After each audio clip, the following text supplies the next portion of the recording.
The station shook violently. Red lights flashed everywhere as a solar storm hit without warning. Nari grabbed the wall to steady herself. She was far from home, representing her people at her first big meeting. 8 different alien species had gathered here to talk peace. Now they all ran for their ships. Nari felt something wrong in her chest. The implant that helped her breathe was failing. The station's air was turning toxic for her special lungs. "Help!" she called, her voice weak. A group of tall Altherians looked back at her. Their jewel-like eyes blinked, seeing her struggle, but they turned away and kept moving. Nari stumbled forward. Her copper-colored skin was turning pale. The breathing device in her chest made strange clicking sounds. "All beings must evacuate in 7 minutes," announced the station's computer voice, calm as if nothing was wrong. Nari saw the important Moravian leader hurry past with his guards. One stopped briefly to scan her with a small device. He looked at the results, shook his head and left her there. Nari understood. The rules were clear. Each species takes care of their own people. The air felt thicker now. Nari's 3 lungs couldn't process it properly. She slid down against the wall, her vision going dark at the edges. She would die here, alone on this station. Her people would simply note her absence and choose another young diplomat. Then she heard footsteps, not moving away but coming closer. "I found one, over here," called a voice unlike any of the other aliens. A figure knelt beside her. His face looked strange to her. Flat features, small eyes, dark hair. A human. Captain Ji-Ho Park read the name on his uniform. Humans were new to space travel. Many older species thought them too emotional and unpredictable. "She can't breathe properly," Captain Park said, his fingers gently checking the implant on her chest. "The EMP must have damaged her respiratory system." Another human voice came through his communication device. "Captain, we have orders to leave." "Now?" 3 minutes until critical failure. Nari tried to speak, to tell him to save himself, but no words came out. "Change of plans," the human captain said firmly. "We're taking her with us." "Sir, that's against protocol," the voice argued. "We don't have medical facilities for Vexillian physiology." "I don't care about protocol. We're not leaving anyone behind." Nari felt strong arms lift her up. Through dimming vision, she saw determination on the human's face. No one in her entire life had ever looked at her that way, like her individual life mattered. In Vexillian society, lower-ranked individuals were replaceable. Her death would be recorded as an unfortunate efficiency loss, nothing more. Yet this alien from a younger species was risking his safety for her. The station rumbled again. Warning sounds grew louder. The human captain moved quickly, carrying her down corridors where emergency lights flashed. 2 minutes until critical station failure, the computer announced. "Almost there," the captain said to her, though he couldn't know if she understood. "Stay with me." Nari tried to focus on his face as he ran. Other humans appeared, looking concerned, but not questioning their leader's decision to save her. They reached an airlock where a small ship waited. Inside, more humans moved quickly, preparing for emergency departure. "Medical!" Captain Park shouted as he carried her aboard. "I need help here." Nari was placed on a soft surface. A human woman leaned over her, scanning her body with unfamiliar equipment. "I don't know much about Vexillian biology," the woman said, "but her breathing is severely compromised." The ship detached from the dying station with a jolt. Through a window, Nari could see other ships speeding away, including the Vexillian vessel that had brought her. They hadn't even looked for her. "Captain, the Vexillian ship is hailing us," someone called. "Later," Captain Park said. "Saving her. Life comes first." The human doctor pressed something cool against Nari's neck. "This might help with the pain while we figure out how to fix your implant." Nari felt warmth spreading through her body. These creatures were so strange. In her culture, helping a lower-ranking individual at personal risk made no logical sense. Efficiency was everything to Vexillians. Compassion was considered a weakness. Yet as the humans worked frantically to save her life while their ship raced away from danger, Nari wondered if her people had misunderstood something important about advancement. The captain stayed beside her, holding her hand, physical contact that would be inappropriate on her world. "You're going to be okay," he told her with certainty. "I promise." As darkness finally took her, Nari's last thought was that perhaps being primitive by Vexillian standards wasn't such a bad thing after all. Perhaps these humans knew something her people had forgotten long ago. Remember to use citations when referencing web search results. If you are not using web search for this response, you do not need to include citations. The medical bay on the human ship Seoul was bright and clean. Dr. Yoon Hyun moved quickly between screens, showing strange readings. On the bed lay Nari, the alien girl they had rescued from the exploding space station. Her copper-flecked skin had turned a sickly grey color.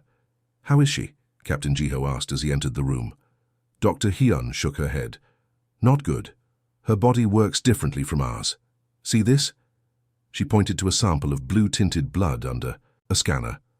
"Vexillians use hemocyanin instead of hemoglobin. Their blood carries oxygen differently." Captain Jiho looked worried. "Can you help her?" "I'm trying." Her implant regulated how her 3 lungs process air. Without it working, she can't breathe our atmosphere properly. Dr. Hyun checked another screen. The ship's database has very little information on Vexillian biology. Just basic facts from first contact briefings. A voice came over the ship's system. "Captain, I've made contact with the Vexillian ship," said Lieutenant Day from the bridge. "They're requesting to speak with you."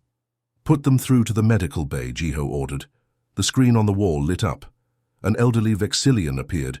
His skin had elaborate copper patterns that Jiho guessed showed high rank. The alien's face showed no emotion as he looked at them. "I'm Senior Ambassador Toll. You wish to communicate?" "Yes, Ambassador," Jiho said respectfully. "We have one of your diplomats aboard. Her name is Nari. Her breathing implant was damaged in the station incident.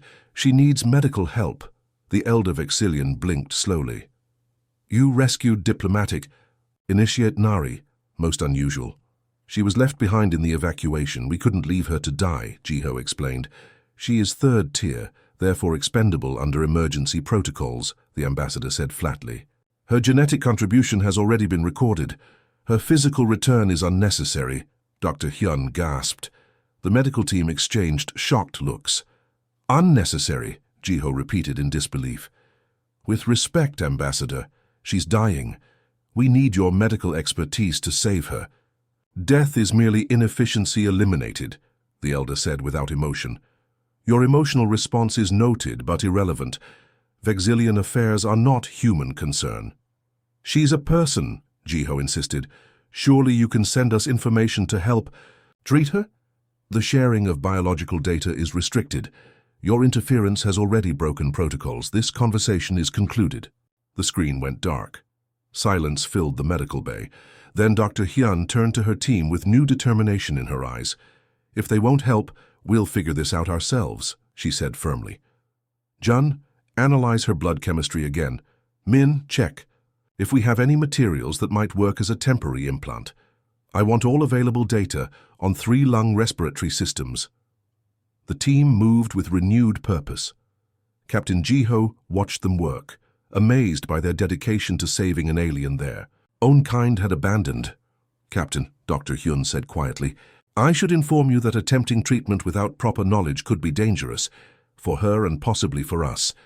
There may be biological incompatibilities we don't understand." "Are you saying we shouldn't try?" "No," she replied. "I'm saying you should know the risks, but I believe we have to try." Hours passed. The ship moved farther from the destroyed station. Nari's condition grew worse. Her breathing became shallow and irregular. Dr. Hyun studied test results with growing frustration. Nothing was working. The temporary breathing apparatus they'd created wasn't effective enough. Then she noticed something interesting in the comparison between human and Vexillian blood. "Look at this," she told her assistant. "Certain proteins in our plasma might help stabilize her respiratory function. The molecular structure is different, but compatible in key ways. You're not suggesting—" "A plasma transfusion," Dr. Hyun confirmed, "modified for her system. But doctor, that's never been done between species. Her body might reject it completely." "She'll die without something," Dr. Hyun said simply. "And I'm not willing to let that happen just because it's never been done before." She approached Captain Jiho with her idea. He listened carefully. "You're saying your blood might help her breathe?" Components of it, yes, but it's risky. The Vexillians would consider it contamination. It goes against their beliefs about genetic purity. Jiho looked at the dying alien girl. She can't consent, but I don't see another option. Do it. Dr. Yun rolled up her sleeve. I'll donate first. My blood type is most likely to be compatible based on the analysis. The procedure was delicate. Dr. Hyun extracted plasma from her own blood, modified it through a series of treatments, and carefully introduced it into Nari's system. Then they waited. The medical team watched the monitors anxiously. At first, nothing happened. Then Nari's vital signs began to change.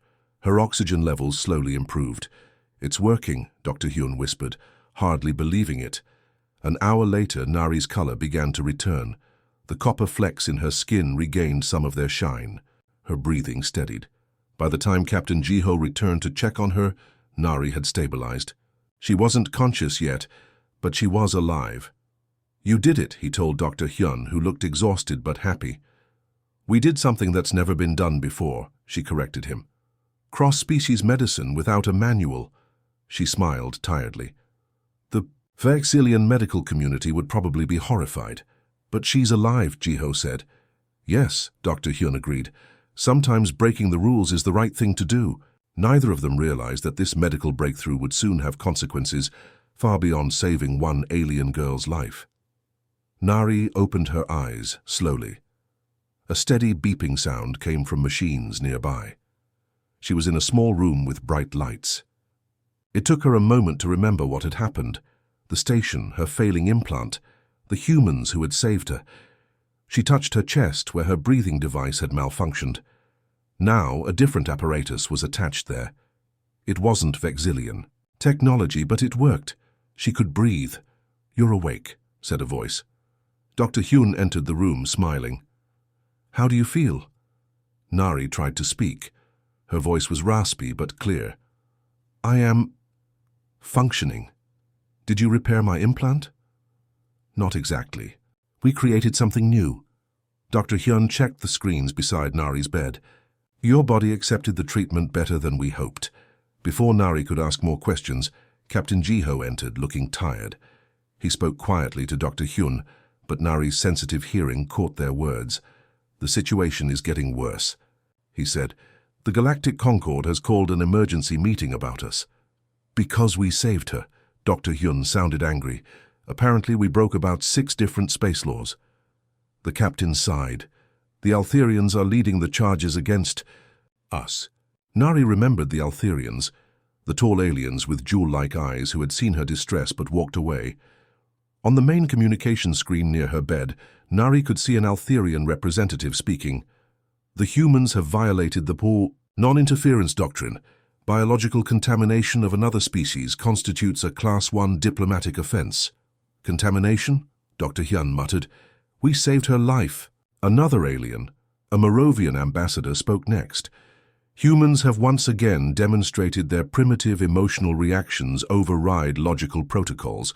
The young species must learn there are consequences for such actions. The Earth representative, a woman with grey hair, stood firm. When faced with a being in distress, helping is not just a choice but a moral obligation. We stand by Captain Park's decision. The aliens seemed unmoved. Many spoke of sanctions against Earth ships and trade. Captain Jiho turned off the screen. Don't worry about that now. Focus on our patient. Over the next few days, as the diplomatic storm raged across space, Nari grew stronger. She watched the humans with curiosity. They were unlike any species she had encountered before. One morning, she observed Engineer Tay in the dining area. He had just received his food when a young crew member rushed in late for her mealtime. Without hesitation, Tay shared half his portion with her. The simple act shocked Nari. On her world, resources were strictly distributed according to rank. Later, she watched Captain Jiho hold a meeting about their route home. What surprised her was how he asked each person's opinion, even those of lower rank. He listened carefully to each idea before making his decision. Vexillian leaders never consulted subordinates. Most surprising was how the medical staff reacted when treatments worked. They smiled, some even hugged each other. They showed clear joy at her recovery. Such emotional displays would be considered inappropriate weakness on her world. When Dr. Hyun came to check her vitals, Nari finally asked the question that had been troubling her. "Why did you save me when even my own people wouldn't?" Dr. Hyun adjusted the breathing device she had created. "Because you needed help. That's reason enough." In Vexillian society, individual survival serves collective advancement, Nari explained. You risked much for no genetic or strategic gain. "That's not how we measure value," Hyun said simply. The doctor's words stayed with Nari long after she left. That night, unable to sleep, Nari asked the ship's computer for access to human history records. The stories that unfolded before her were fascinating and contradictory. Humans had fought terrible wars, but also forgave enemies. They sometimes destroyed their environment, but also worked hard to save it. They could be selfish, but also incredibly selfless. Most interesting to Nari was how humans had not eliminated emotions as they advanced. The Vexillians, like most older species, had bred out emotional responses centuries ago, seeing them as evolutionary weaknesses. Logical efficiency was the goal of all advanced races in the Concord, yet humans had kept their emotions. More than that, they had integrated feelings into their progress. Empathy drove their medicine. Hope fueled their exploration. Even anger sometimes pushed them to fix what was wrong. Nari watched video records of humans rushing into burning buildings to save strangers, of people giving food to hungry enemies, of tiny boats rescuing thousands during floods. On the 6th day aboard the Soul, Nari was strong enough to walk around the medical bay. A crew member brought her news reports from across the galaxy. The diplomatic crisis was growing. Some planets had banned human ships from their space. Trade agreements were being cancelled. Earth faced serious punishment for what the Concord called emotional interference. "I am causing problems for your people," Nari said when Captain Jiho visited her. "You're not causing anything," he replied. "We made our choice. But your species will suffer because of it." "Maybe." The captain smiled slightly. "But sometimes standing up for what's right has a cost." That concept was alien to Vexillian thinking, where all actions were calculated for maximum benefit. The idea of knowingly accepting harm for a principle fascinated her. Later that day, Nari received a message from her homeworld. Her position had been officially terminated. Her name had been removed from Vexillian records. She no longer existed. To her people. Dr. Hyun found her staring at the message. "I'm sorry," the doctor said. "They fear I am contaminated by human ideas," Nari explained. "Perhaps they are right." "Is that bad?" Nari thought about everything she had seen.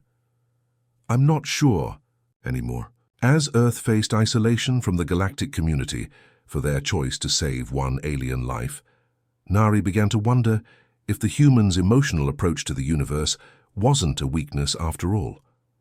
Perhaps it was a different kind of strength.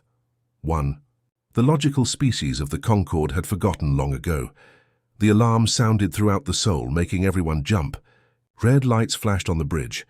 "Captain, we've detected a ship coming toward us fast," Lieutenant Day reported. Her fingers moved quickly over the control panel. "It's Vexillian. Big ship. Weapons ready."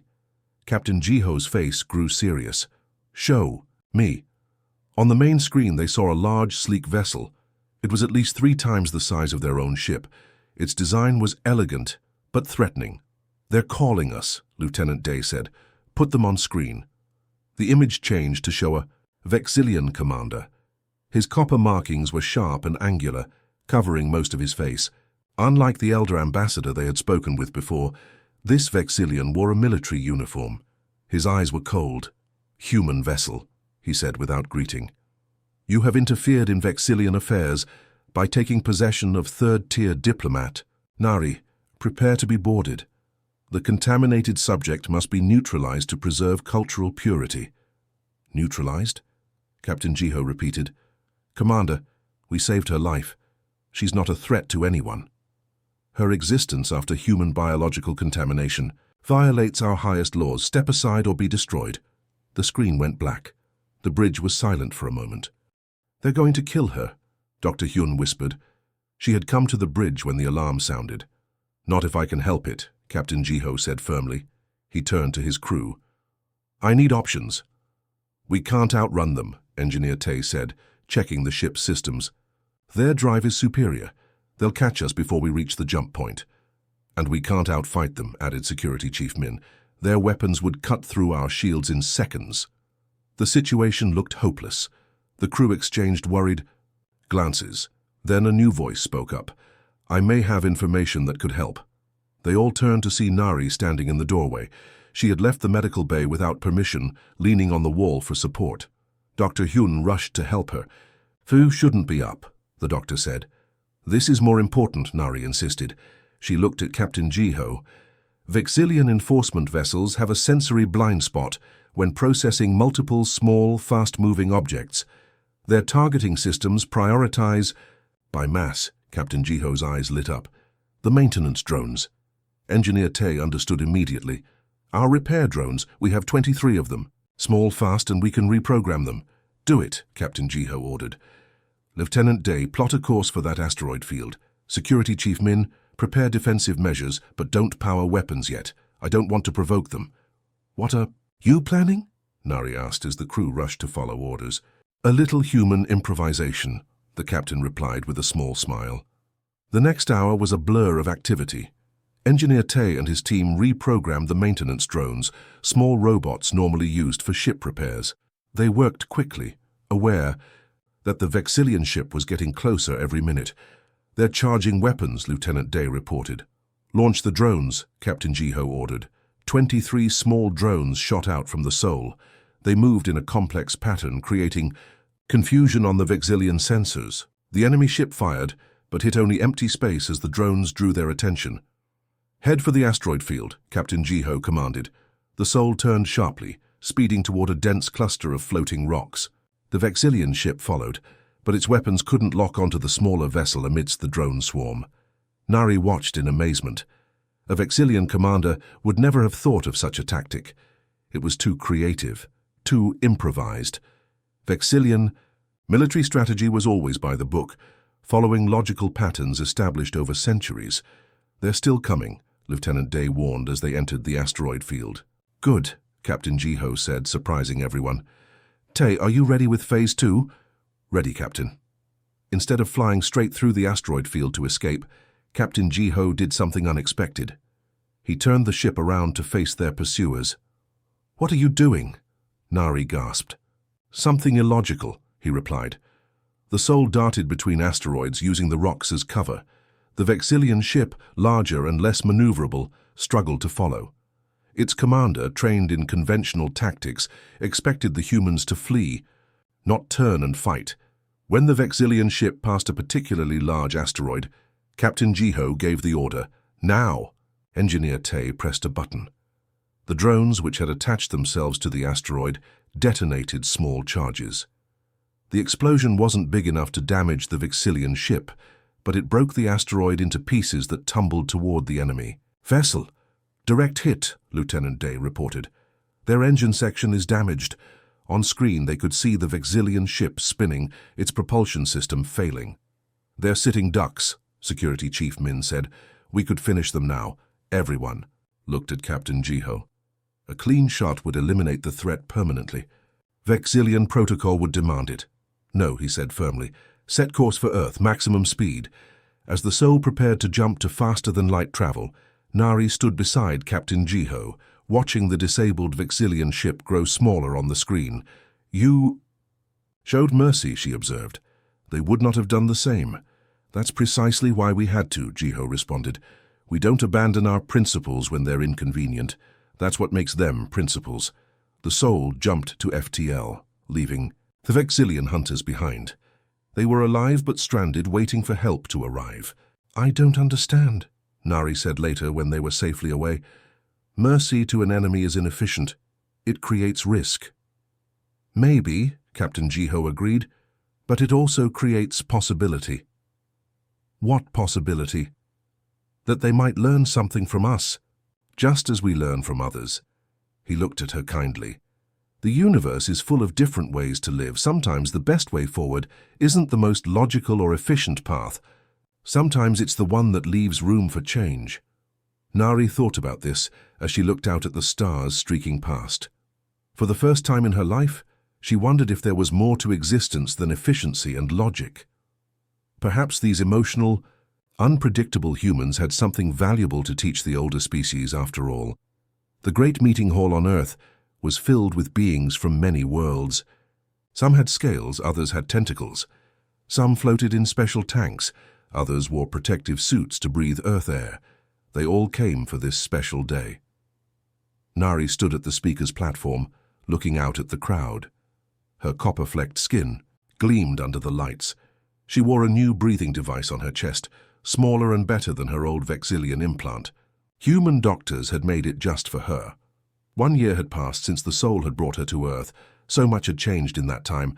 At first, many planets had refused to talk with Earth because humans had broken the rules to save her. Some called it dangerous emotional interference. Others feared biological contamination. The older species warned that humans must learn their place in the galaxy. But then something unexpected happened. Stories about Nari spread. People on many worlds began to ask questions. Why had all those advanced species left one person to die? Was that really what it meant to be civilized? Young Vexillians were the most affected. A small group began meeting, in secret, discussing new ideas. They called themselves the Reform Movement. They questioned the old ways of ranking people as more or less valuable. They wondered if emotions might have uses after all. Now, after months of debate, the Galactic Concord had agreed to hear Nari speak. She would be the first Vexillian ever to serve as a representative to other species. Nari took a deep breath. In. The front row sat Captain Jiho and Dr. Hyun. They smiled encouragingly. Beside them were 5 young Vexillians who had traveled far to support her. They risked being outcasts like her. Esteemed representatives, Nari began, her voice steady.